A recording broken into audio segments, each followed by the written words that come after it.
Bapak Dir Dimas. Selamat datang, marhaban, ahlan wa sahlan, Bapak KDM, Bapak Aing. Luar biasa dong.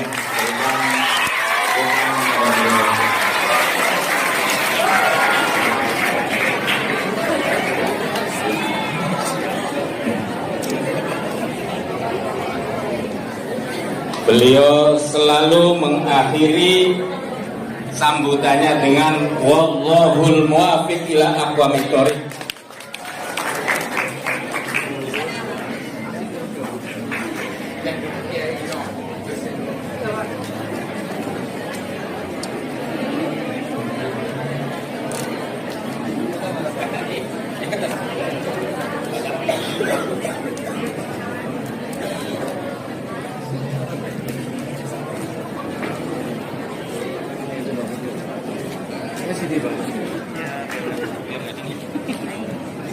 Silakan lagu.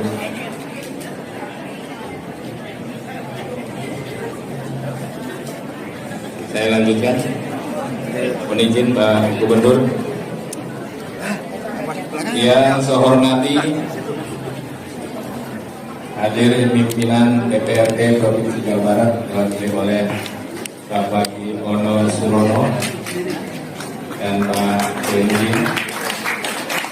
Saya hormati Kepala Kantor Wilayah Kementerian Agama Provinsi Jawa Barat, Bapak Haji Dudu Abdul Rahman. Terima kasih Pak Kandil, seluruh para kabinnya, dan yang saya hormati hadir juga Ketua MUI Provinsi Jawa Barat, Prof. Rahmat, dan Ketua Basis Bapak Haji Anang, dan yang saya hormati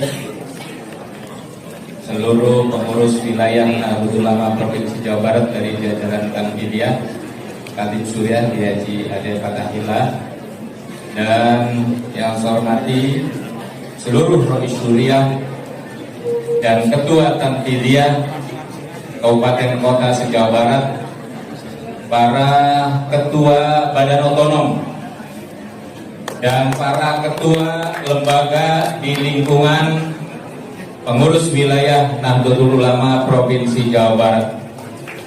Yang saya hormati Bupati Kabupaten Purwakarta beserta seluruh Forkopimda Kabupaten Purwakarta, dan Haji Dedi Mulyadi.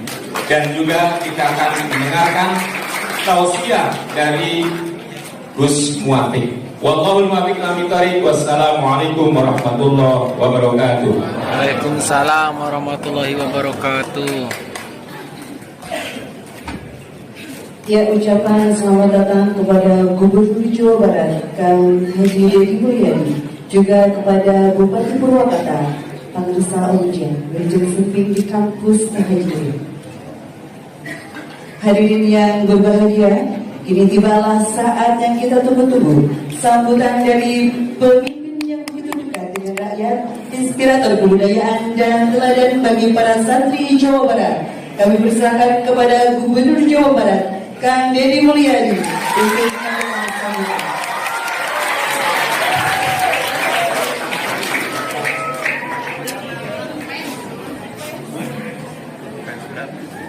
Bismillahirrahmanirrahim. Assalamualaikum warahmatullahi wabarakatuh. Waalaikumsalam warahmatullahi wabarakatuh.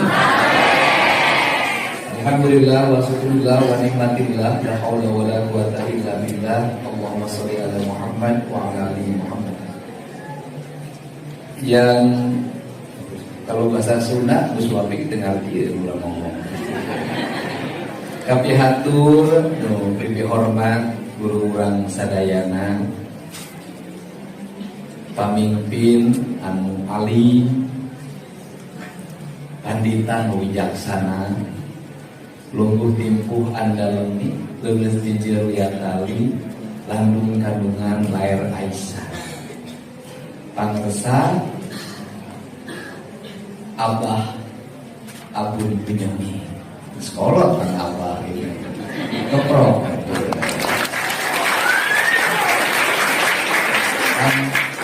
Hari ciri khas NU maki pindah cai, pindah tampilan. Mi indung kawaktu, mi bapa kajama. Margi organisasi berbasis culture, berbasis kebudayaan, culture-na beda-beda. Lamun di Jawa Timur, kakolote nyebutna Gus Cak, ya gitunya. Ka istri kiai nyebutna Nyai. Lamun urang Sunda, ka kiai teh akang, engkang, adam, leres teh. Malah kali itu nanti mah Aceh. Aceh teh kokolot di pasan. Gitu, jadi beda. Ai kuring mah anyar deui abah abu. Kenaon sabab abah? Arif abah mah lain ukur tuturkeun pentaeun. Naon sababna abah abun pentaeun? Sabab abah abun mah geus rea ketan, rea keton. Buncit leuwih loba duit. Buruk di juru, buruk di pantau, ayah di tengah imah. Jeung Gubernur Jawa Barat ke beunghar keneh abah abun.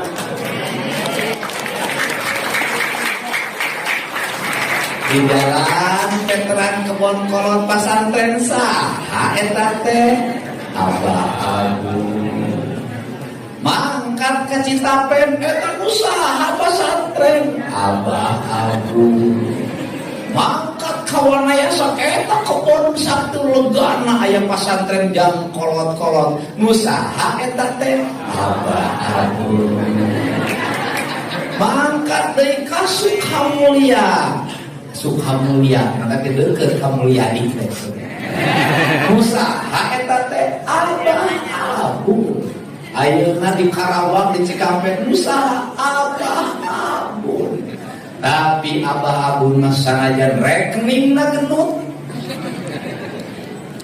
Pasantrenna di mana-mana. Anger we imah mah leutik. Sederhana basaja.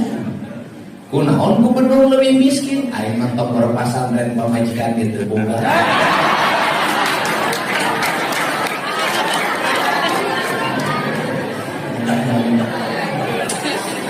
Hidup jadi budak kan.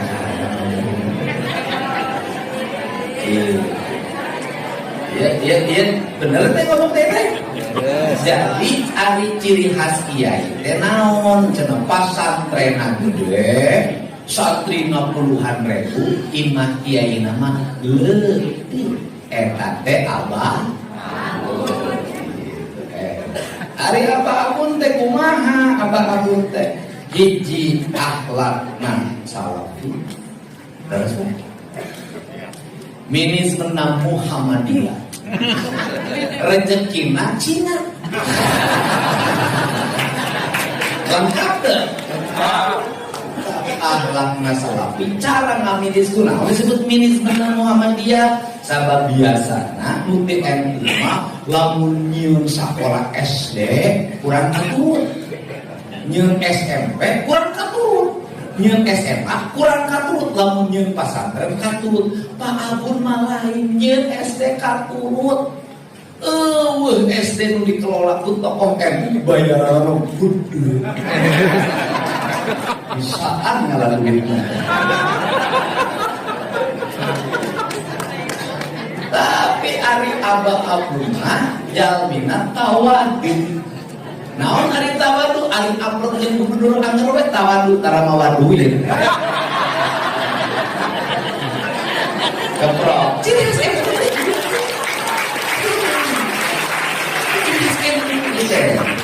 Bukan kalau serius gorowokan ngambek darah teu ngambek ge jelema sieun. Ngomong ngambek coba terus akan tara mawadu. Ada gubernur masa aja teu boga ge kudu mawa duit wae. Anu dipihormat Kiai Haji Juhadi Tanbijia beda Pak Bapak. Gitu ngomongna pertengkar. Membara ngan duit mah eleh kuroki. Kudu Pak, Tanbijia mah macet rokis. Cekrokis ngaler cekrokis gitu. Gitu. Ayo sina pidato mah Tanbijia. Akhirnya perubahan belum baru bisa.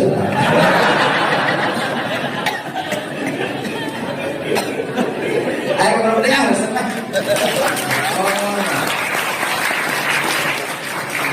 Nukapi atur Hatib Surya, atur nuhun, wilujeng, kesepuhan. Wah, ampun bukan dosa kakarawa bencana. Beres kayak hadir itu tenang. Butuh beres. Tenang, ini mau pendukung utama. Coba ini begitu dipuji keluar gak beda. Itu ngamplop bersabaran. Terus Kafi Hatur Ketua Majelis Ulama apa? Damang. Alhamdulillah. Hatur nuhun. Nah iya kalau pulang itu tinggalin mulai ya kayak sejen gitu gondrong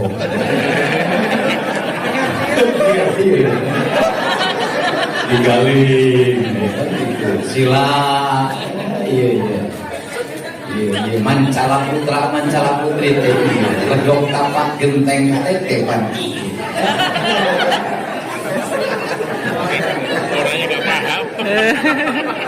Hebat cara gila ngomong berulang Gus Muafi kari jeung Gus Muafi mah batur can manggil ka Purwakarta kuring mah geus manggil panggeula. Kalau kuring mah resep ka kiai-kiai unik ieu teh Gus Muafi. Nah senajan jago hiji teh ka ayeuna. Mere doa nengan di pamajikan can metu. Apa? Alhamdulillah. Tenang Gus. Jago ahli sejarah itu. Terus ngabahas Sukabumi. Hebat. Lah, dongeng teh dulu Pak Sukabumi hebat. Gus, yang itu cerita yang lari ke gunung, lari ke Sukabumi ke sana. Ada ceritanya. Saya ingat Gus. Tenang Gus. Gubernur Jawa Barat.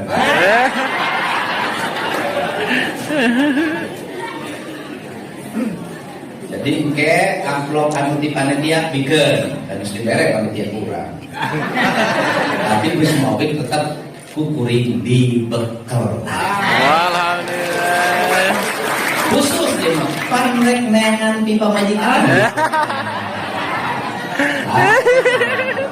Menangkan anak kiai di Jawa. Bodoh kalau itu orang Jawa. Orang sudah mengain di nyeri.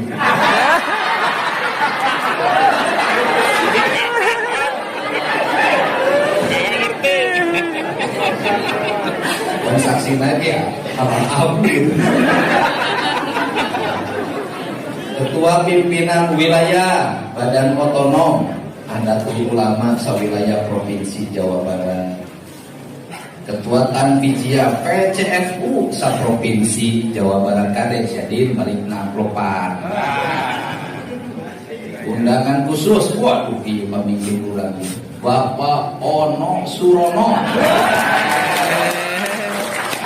Ono Surono teh pendukung utama Deddy Mulyadi. Garda terdepan. Lain orang berbeda. Garda terdepan. Eta mah kamari mah sandiwara.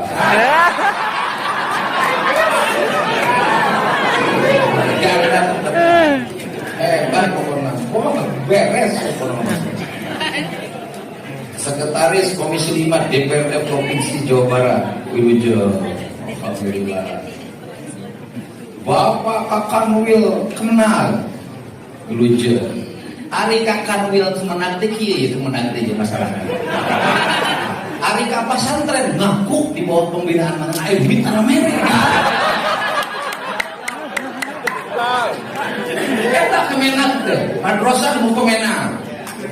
Pesantren nu kemenang. Ai bawa duit teh boga karunya ai mah. Angga kayak embung jadi kemenang di pada. Iya. Iya santri. Om Jeng. Jadi dia santri nu balik deui ka jati dirina, hafiz Quran. Laura maca kitabna pinter, bahasa Arabna halus, ngan kalakuan lu goreng semua.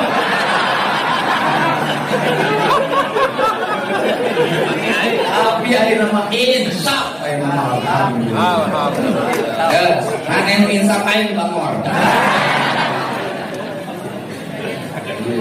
Iya barang kuring di baheula ieu.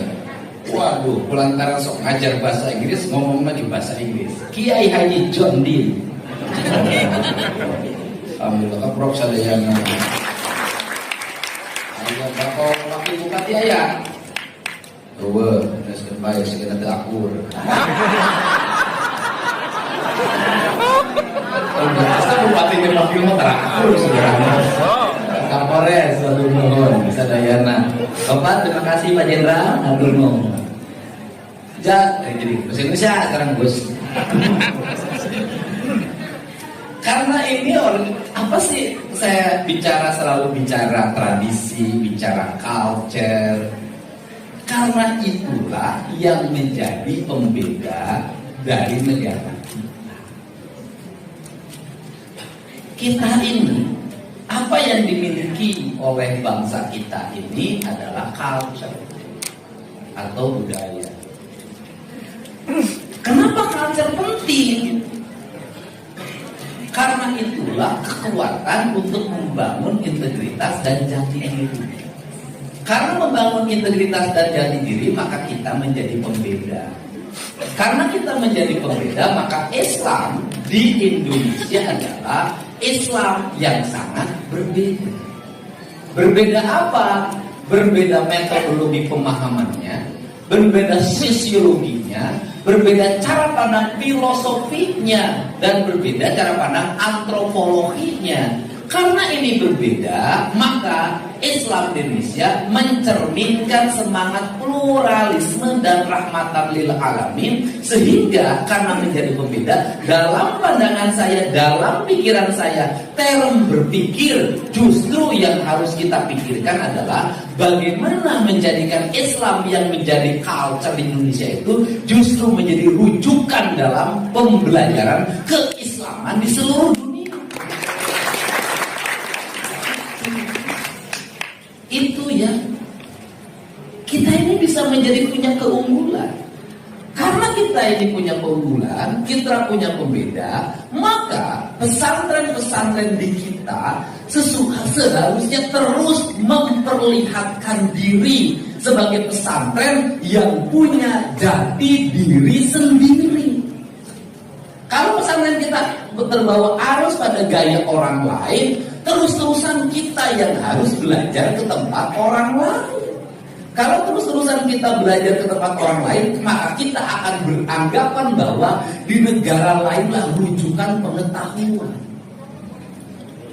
Tetapi kalau kita yakin pada diri kita, paham pada sejarah kita, paham pada keberagaman kita, paham kepada Mbah Hasyim Asy'ari yang membuat pembeda dalam egosentris Islam tanah Nusantara, maka kita justru pesantren-pesantren kita akan menjadi tempat rujukannya belajar bagi seluruh mahasiswa di seluruh dunia.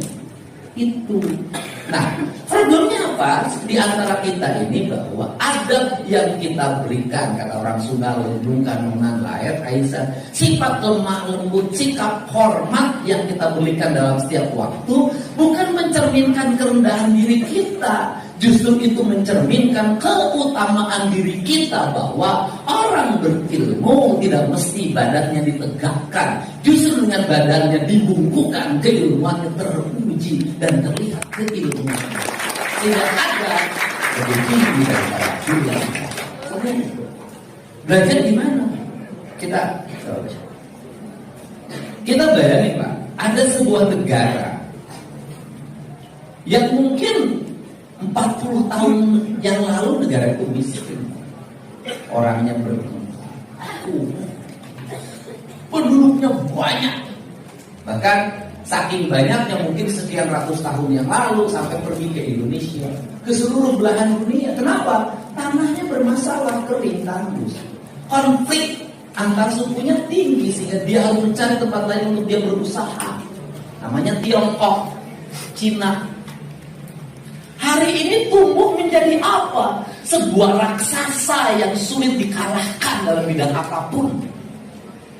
Mau ngomong ekonomi mereka unggul, mau ngomong politik diplomasi mereka unggul, mau ngomong teknologi mereka unggul.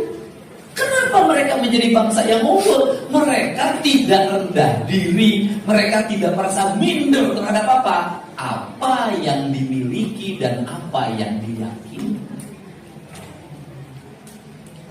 NU tidak akan sebesar hari ini. Kalau apa? Mohon maaf. Kalau tidak ada pemikir besar kontroversi yang merubah wajah Nahdlatul Ulama dari pinggiran ke menengah, siapa? Gus Dur kan? Dia merubah wajah. Merubah wajah bagaimana? Pada saat itu kaum pesantren, kaum santri, kaum sarungan itu kan hanya pada bicara pusaran kepesantrenan. Belajarnya di sekolah tinggi agama Islam. Sehingga rule birokrasi, rule politik eksklusif, tidak bisa terisi. Kenapa? Karena kelompok NU lambat masuk perguruan tinggi. Pada saat kolonial Belanda, NU kan tidak lulus di ITB. Dia merepresentasikan diri pesantren dengan ketokohannya. Tapi yang lain itu sudah di ITB, kemudian di UGM, di seluruh perguruan tinggi. Sehingga di era Pak Harto sangat sedikit tokoh NU menjadi birokrat, menjadi politisi yang handal di pemerintahan. Kenapa? Sekolah umumnya terlambat.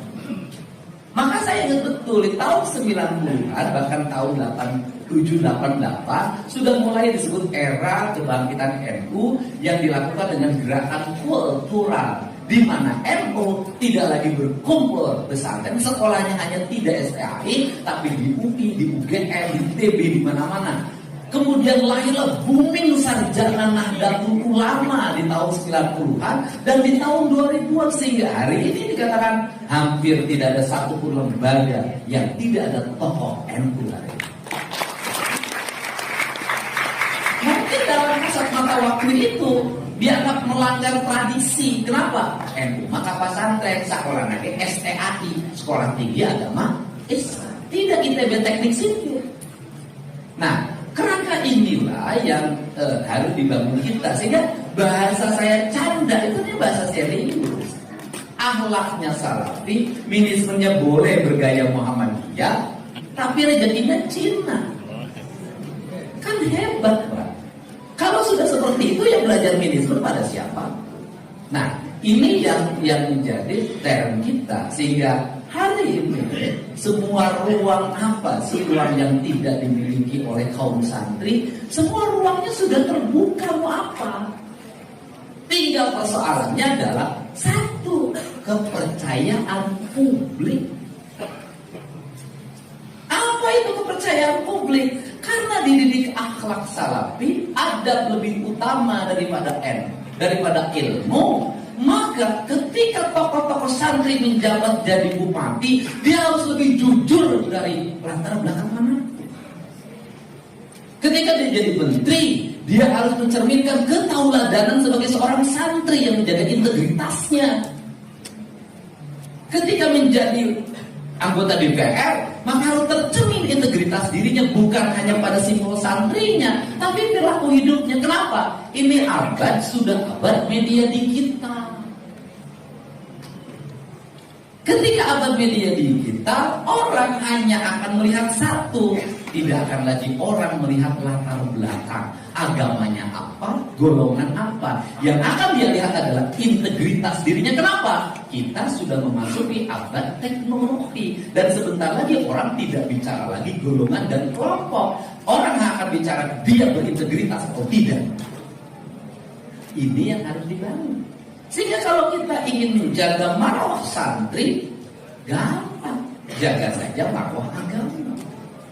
Ketika ingin menjaga marwah agama apa? Ya sudah, menjadi tauladan dan amanah pada jabatan apapun yang kita peroleh. Kenapa? Karena ini akan membangun harapan. Apa membangun harapannya? Orang akan berkata, sudah, kasihkan pada tokoh santri, pasti maju itu daerah. Kasihkan pada tokoh santri, pasti benar itu mengelola duit. Kasihkan pada tokoh santri, pasti makmur itu rakyat. Kenapa? Dia mengajarkan kejujuran dan keberpihakan pada siapa? Harus pada infin, yaitu 8 asnaf yang diatur dalam sistem tata kelola zakat. Dan itu menjadi kewajiban siapa? Saya ingat betul, saya jadi bupati terhadap Pak Kiai yang waktu itu menjadi ketua majelis ulama. Sehingga saya ketika jadi bupati dulu sampai sekarang saya konsisten. Keislaman saya jangan dilihat pada pribadi saya, karena pribadi saya tidak akan punya manfaat bagi orang lain. Tapi keislaman saya nilailah pada kebijakan yang ada pada anggaran yang saya pegang, yang 27 triliun itu, yang 31 triliun. Apakah anggaran itu menyelesaikan kemiskinan? Apakah anggaran itu menyelesaikan kebodohan? Apakah anggaran itu melindungi orang-orang yang sakit, melindungi orang-orang yang dalam keadaan koma dan sekarat? Apakah anggaran itu bisa membuat optimisme bagi masa depan Jawa Barat? Maka keislaman saya di situ. Kenapa? Jangan menjadi politik kamuflase. Politik kamuflase apa? Menghabiskan biaya untuk atas nama agama agar dianggap sebagai pemimpin yang beragama, tapi di sisi lain menghabiskan uang untuk kepentingan-kepentingan lain dan rakyatnya terlantar. Ketika saya dipilih, komitmen saya adalah komitmen untuk membangun kesejahteraan rakyat. Tidak boleh ada orang sakit tidak terobati, tidak boleh ada anak-anak yang tidak sekolah, tidak boleh ada jalan yang rusak, tidak boleh ada irigasi yang mampet, tidak boleh negara tidak hadir dalam setiap kesulitan rakyat. Karena fungsi kenabian untuk itu saya mengucapkan terima kasih. Sehingga kalau bicara hadiah tanpa membedakan kelas dan kasta, pemerintah Provinsi Jawa Barat ini sudah disepakati bersama termasuk oleh pimpinan DPRD. Komitmennya adalah pemerintah Provinsi Jawa Barat mengalokasikan pembiayaan beasiswa santri. Setiap santri yang orang tuanya tidak mampu mendapat pembiayaan selama pesantren full makan dan minumnya dan kitabnya. Caranya kenapa? Untuk membangun rasa keadilan, distribusinya langsung pada orang yang mengikuti pendidikan, karena yang dilindungi oleh agama adalah individu. Ini saja barangkali pengantar dari saya. Semoga pertemuan ini menjadi pertemuan yang bermanfaat, bernilai. Tadi santri menjadi spirit santri kembali pada dirinya. Dan mohon maaf, pesantren-pesantren hari ini Gus harus mulai dikembalikan pada culture. Karena yang menjadi pembeda NU dengan pesantren lain adalah culture. Apa itu di pesantren? Dulu di pesantren itu ada pencak silat. Sekarang sudah hampir gak ada lagi. Dulu di pesantren itu punya tradisi masak. Hari ini ayo masak, ayo kantina. Dulu di pesantren orang nyuci sendiri, hari ini sudah. Artinya bahwa culture kemandiriannya sudah mulai hilang.